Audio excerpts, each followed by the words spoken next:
Hi friends, ಹೇಗಿದ್ದೀರಾ ಎಲ್ಲರೂ? ನಾನಂತೂ ಚೆನ್ನಾಗಿದ್ದೀನಿ. ನೀವೆಲ್ಲರೂ ಹೇಗಿದ್ದೀರಾ? ಆರಾಮಿದ್ದೀರಾ? ಇವತ್ತು ನಾನು ಡಿನ್ನರ್ ಸ್ಪೆಷಲ್ ಅಂಥೇಳಿ ಚಪಾತಿ ಮತ್ತು ಪಾಲಕ್ ಪನ್ನೀರ್ ಮಾಡಿದ್ದೀನಿ.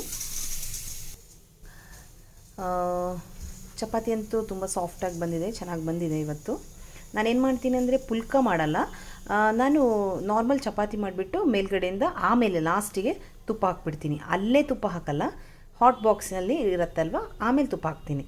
ಸೊ ಇದು ತುಂಬಾ ಚೆನ್ನಾಗಿ ಬಂದಿದೆ. ಇವತ್ತು ಹೆಂಗಿದೆ ಟೇಸ್ಟ್ ಅಂತ ಬಂದು ನೋಡೋಣ ಹೆಂಗಿದೆ ಅಂತೇಳಿ. ನನಗಂತೂ ಪಾಲಕ್ ಪನ್ನೀರ್ ಅಂದರೆ ತುಂಬ ಇಷ್ಟ. ನನಗೆ ಅಂತಲ್ಲ, ನಮ್ಮ ಮನೆಯವ್ರಿಗಿರ್ಬೋದು, ನನ್ನ ಮಕ್ಕಳಿಗಿರ್ಬೋದು, ಎಲ್ಲರಿಗೂ ಪಾಲಕ್ ಪನ್ನೀರು ತುಂಬಾ ಇಷ್ಟ ಆಗುತ್ತೆ.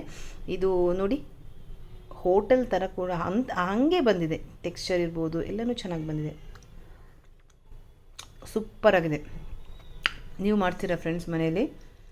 ಯಾರಿಗೆಲ್ಲ ಪಾಲಕ್ ಪನ್ನೀರ್ ಇಷ್ಟ ನನಗೆ ಕಮೆಂಟ್ ಮಾಡಿ ನೀವು ಹೇಳಬೇಕು. ನೋಡಿ ಹೆಂಗೆ ಬಂದಿದೆ ನೋಡಿ, ಸೂಪರ್ ಇದೆ, ಸೂಪರ್ ಆಗಿದೆ ಕೂಡ. ತುಂಬ ಚೆನ್ನಾಗಿದೆ. ನೀವು ನಾಳೆ ಟ್ರೈ ಮಾಡಿ ನನಗೆ ಹೇಳಬೇಕು. ಪಾಲಕ್ ಪನ್ನೀರು ನಾರ್ಮಲ್ ಎಲ್ಲರೂ ಮಾಡೋ ಥರನೇ ಮಾಡಿದ್ದೀನಿ, ಏನೂ ಅದರಲ್ಲಿ ವಿಶೇಷ ಏನಿಲ್ಲ. ಸ್ವಲ್ಪ ಗೋಡಂಬಿ ರುಬ್ಬಾಕಿದ್ದೀನಿ, ಆಮೇಲೆ ಪಾಲಕ್ ಮಾತ್ರ ಫ್ರೆಂಡ್ಸ್, ನಾನು ಮೊದಲೇ ಹೇಳ್ತೀನಿ, ನನ್ನ ಕೆಲವೊಂದು ವೀಡಿಯೋದಲ್ಲೇ ನೀವು ನೋಡಿರ್ಬೋದು, ಚೆನ್ನಾಗಿ ಸೊಪ್ಪನ್ನು ತೊಳಿಬೇಕು. ಅದು ಅಂದರೆ ಅದರಲ್ಲಿ ಮಣ್ಣಿರುತ್ತೆ, ಕಲ್ಲಿರುತ್ತೆ, ನಮ್ಗೆ ಗೊತ್ತಾಗಲ್ಲ, ಒಂದೊಂದು ಚಿಕ್ಕದಿರುತ್ತೆ, ಗೊತ್ತೇ ಆಗಲ್ಲ. ಸೊ ಚೆನ್ನಾಗಿ ತೊಳೆದುಬಿಟ್ಟು ಅದನ್ನು ಬೇಯಿಸ್ಬಿಟ್ಟು ಅದೇ ರುಬ್ಬಬೇಕಿದ್ರೆ ನೈಸಾಗಿ ರುಬ್ಬೋದು. ಇವತ್ತು ಸ್ವಲ್ಪ ನಂದು ಅಷ್ಟು ನೈಸಾಗಿ ಬಂದಿಲ್ಲ, ಬಟ್ ಅದು ಟೇಸ್ಟ್ ಅಂತೂ ಚೆನ್ನಾಗಿದೆ. ಇನ್ನೂ ಚೆನ್ನಾಗಿ ರುಬ್ಬಬೇಕು, ರುಬ್ಬಿದರೆ ಅದು ಒಂಥರ ಕ್ರೀಮಿ ಟೆಕ್ಸ್ಚರ್ ಬರುತ್ತೆ. ಸಖತ್ತಾಗಿದೆ, ಚೆನ್ನಾಗಿದೆ. ಮಾಡ್ತೀರಲ್ಲ? ಬಾಯ್.